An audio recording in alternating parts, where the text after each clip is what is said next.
there's an interesting thing. It's one of the things I love about exercise physiology and health that happens to us spiritually when we're physically at our peak.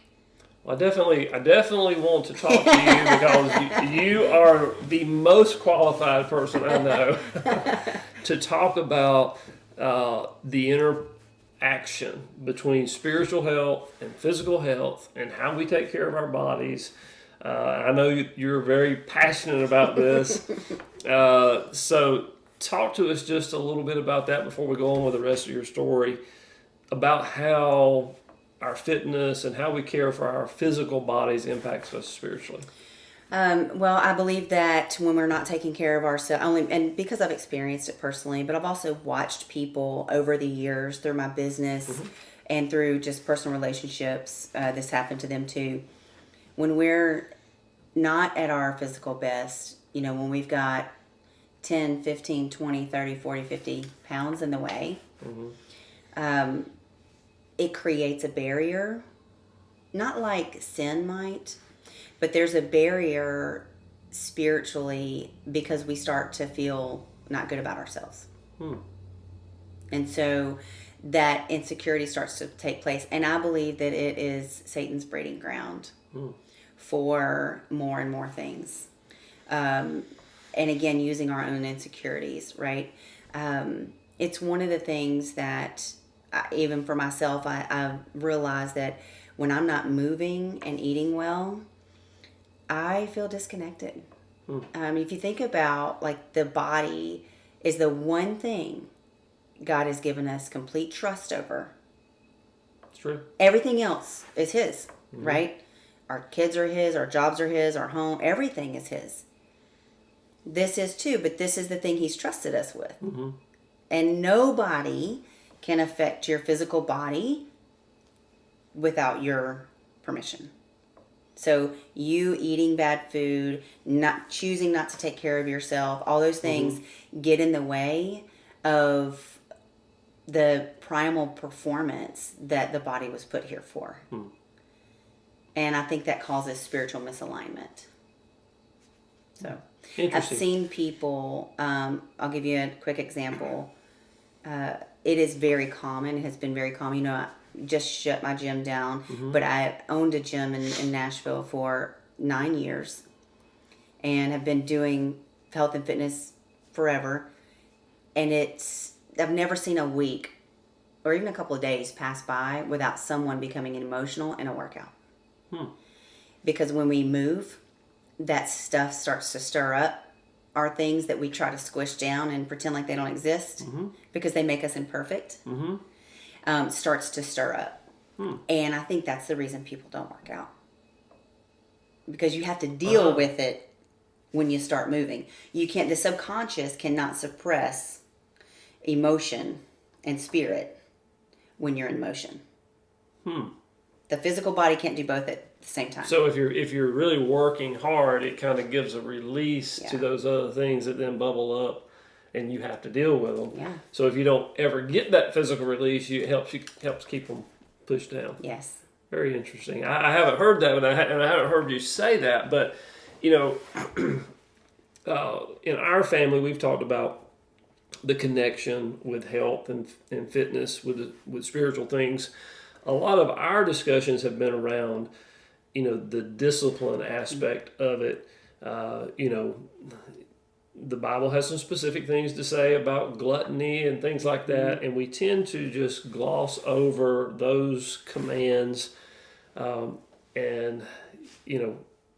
I've been in church all my life, and I see a lot of people that are unhealthy in the church, and so I wish we could get people to make that connection. I mean, how do we get people to make that connection, you think? I mean, is it just education? We have to talk about it. Yeah. And we have to, I think people don't want to talk about it because they don't want to hurt people's feelings. But the reality is the church is suffering because we're not talking about it. And you think if you had a church that was as committed as CrossFitters are, oh my goodness, they'd be unstoppable, right? And they were as fit Could you imagine? Have plenty of energy to do something. Yes, and that's the other thing is it changes your energy. It changes your mindset. The physical piece is so powerful. It's so powerful, and I sometimes think that people don't want to go there because they are almost scared of what they're capable of. Well, I have viewed it. If we try to diet and exercise and make a habit of that.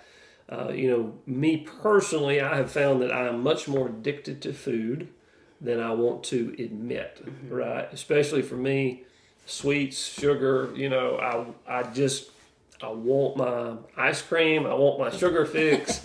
And, on some level, we feel like we deserve those things somehow. It's a treat. Yeah. And, in our church world and in our world in general, if we have a get together, if we have a party, it always circulates around food, it seems. And so I think we're going to have to change some of those things. And the Bible's pretty clear about denying ourselves, but we don't sometimes lump food into that. Well, I think that food in the church has replaced, it's no different than alcohol. It's not. But we don't have potlucks at church on Sunday and booze it up, right? Like, my goodness, no, we'd never do that. But we will absolutely go back for that second helping and another piece of pecan pie, right?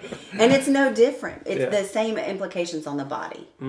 I think that if we start talking about it and we start talking about the importance of being healthy, because the world also, though, has done a lot of disservice to being healthy by, ads and various things that make it almost seem unattainable, right? Like that you have to do that. By the way, that was not a plug for CrossFit earlier, but that you have to do something over the top like that, or that you can't just. We've not been sold that going for a walk is good, right?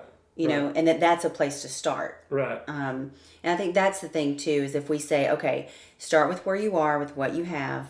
Because what you have is plenty, right? Even if it's just a chair to sit up and stand up and sit down, or stand up and sit down again, that too is exercise. And then maybe saying no to that second helping and recognizing food as a barrier, not a comfort, right? I think it's a barrier to actually being our best self rather than a comfort when we're not our best self. Yes. Yes. You and I are in C12 together, so we see each other once a month and talk business and ministry and those kind of things, and maybe we'll talk about that some in a bit. But when we do get together, we joke a lot about food, and we joke a lot about you keeping us in line since you're the fitness expert. Do you think we are too flippant about it? I mean, are we giving ourselves a pass when we do that? Should we take it more seriously? Well, with respect to the C12 table, I'll say that I think we do. It's fun to joke about it, right? But in a little bit of sarcasm is a little bit of truth. For sure. And so when people are sarcastic about it, that tells you that they're kind of like, ha, is this okay? Are you going to judge me for this? Right? And there's zero judgment. Would not judge y'all for whatever you do, as I would hope you wouldn't me. As I would hope you wouldn't me either. But I think we are flippant about it. And I think that the more intentional we are, the better our families are, the better, our service for the kingdom is. I mean, it touches everything. Food. We cannot go through life without food. Right. And God designed the body for fuel. And so I always think about it like this. If you buy a really nice, expensive car, you would never put junky gas in it. Because you want used oil. And, get the cheapest thing off the shelf and throw it in there. So why do we do that with our bodies? It's interesting. You saying that makes me think of something that might be helpful to people who listen to the podcast about when they're eating. I've been trying to do this too, because when I turned 40, which was 2 years ago, I started realizing that keeping weight off was even harder. It's gotten harder and harder as I've gotten older. Mm-hmm. And if I'm not aware of that and in tune to it, then it's not going to get better, right? Mm-hmm. So I have to be present and pay attention. And so I'm working on the now, like the being in the now. Mm-hmm. Mm-hmm. Not living like now is the only time always, because we have to plan and all those things, but being present, and especially when I eat, and tasting the food, Mm-hmm. enjoying the food, whatever it is. Scripture says, to he who is hungry, even what is bitter tastes sweet. Mm-hmm. And so we've almost got to retrain our taste buds a little bit, Mm-hmm. in honor and glory of God. Right.